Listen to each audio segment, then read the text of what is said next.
Maithili express की शानदार प्रस्तुति।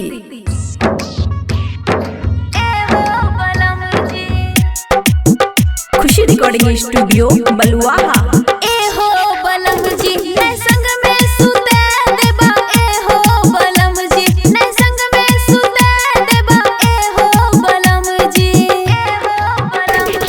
गोरे गोरे गलिया नहीं छुए देबा ए हो बलम जी, नहीं संग में सुते देबा ए हो बलम जी। डीजे गुड मधुवानी, डीजे गुड मधुवानी, डीजे गुड मधुवानी।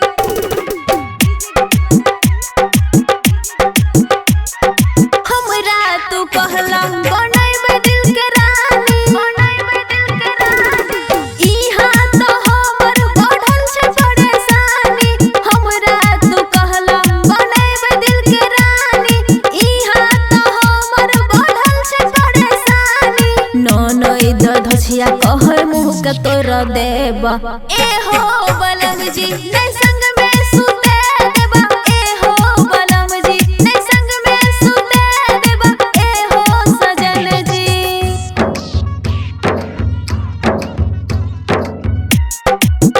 खुशी रिकॉर्डिंग स्टूडियो बलुआहा।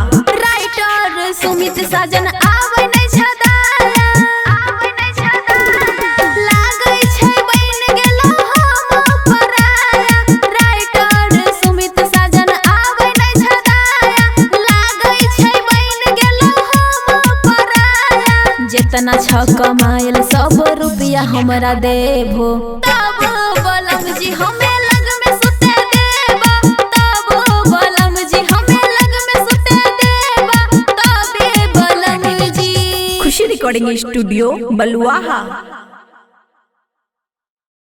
मैथिली एक्सप्रेस की शानदार प्रस्तुति।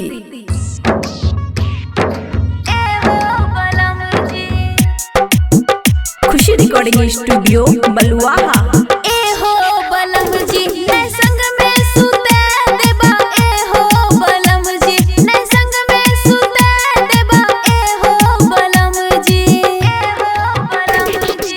गोरे गोरे गलिया नहीं छुए देबा ए हो बलम जी, नहीं संग में सुते देबा ए हो बलम जी। डीजे गुड मधुवानी, डीजे गुड मधुवानी, डीजे गुड मधुवानी।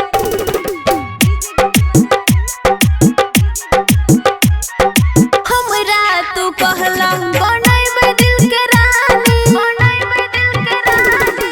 इहा तो हमर बढ़ल छे परेशानी। हमरा तू कहला बनैबे दिल के रानी, इहा तो हमर बढ़ल छे परेशानी। ननद धछिया कहै मुँह के तोर देबा ए हो बलम जी, नहीं संग में सुते देबा ए हो बलम जी, नहीं संग में सुते देबा ए हो सजन जी।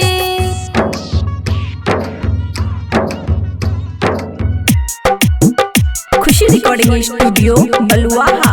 राइटर सुमित साजन आवे नहीं छदाया, आवे नहीं छदाया।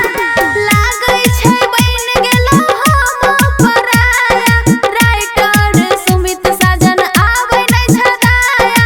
लागै छै बन गेलो हम पराया। जितना छ कमाइल सब रुपया हमरा देबो, तब बलम जी हमें लग में सुते देबा।